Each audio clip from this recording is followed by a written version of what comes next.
Hello everyone, কেমন আছো তোমরা সবাই? তো এখন একটু সাজুগুজু করে রেডি হয়ে গেছি, যাবো একটু ঘুরতে। কোথায় যাব না যাব সবটাই তোমাদের সাথে বেরিয়ে শেয়ার করছি। আর আজকে যাব বলে এইরকম একটা কুর্তি আর এরকম একটা লেগিংস পরে নিয়েছি।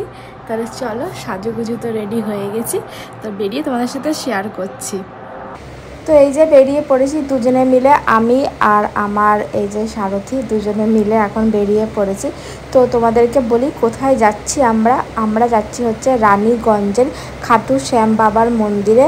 তো অনেক দিন ধরে ইচ্ছা ছিল যাব করে সময় হচ্ছিল না। এই যে চলে এসেছি আমরা, এখনও গাড়িটা পার্কিং করবে, তারপরে আমরা ভেতরে ঢুকবো। তো তোমরা যারা আসানসোল রানীগঞ্জ থেকে থাকো তারা তো নিশ্চয়ই জানোই। তো আর আমাদেরও সময় হচ্ছিল না, তো এতদিন পর আমাদের সময় হয়েছে, তো আমরা চলে এসেছি দুজনে মিলে। আর যারা না এসেছো আমি তো বলবো খুব ভালো, মনটা পুরো ভরে যাবে। একবার হলেও এই রানীগঞ্জের খাটু শ্যাম বাবার মন্দিরে এসে ঘুরে যাও। তো প্রথমে আমরা ভাবছি একটু ফুল আর একটু মিষ্টি কিনে একটু বাবাকে পুজো দেব। তো সেই জন্য আগে একটু ফুল মিষ্টিটা কিনে নিই।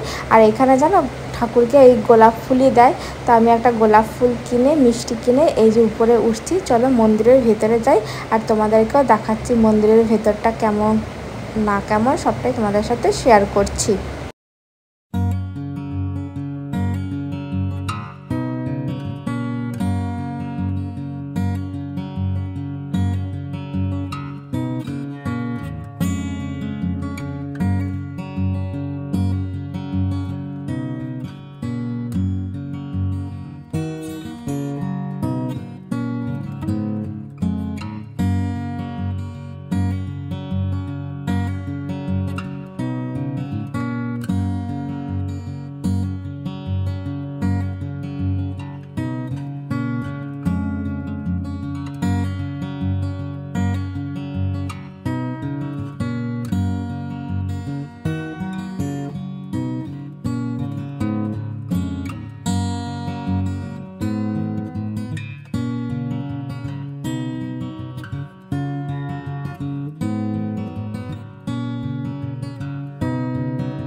মন্দিরে তো এলাম, তো এবার দেখো বৃষ্টি কি পড়ছে, তার মধ্যে সবাই ছবি তুলছে।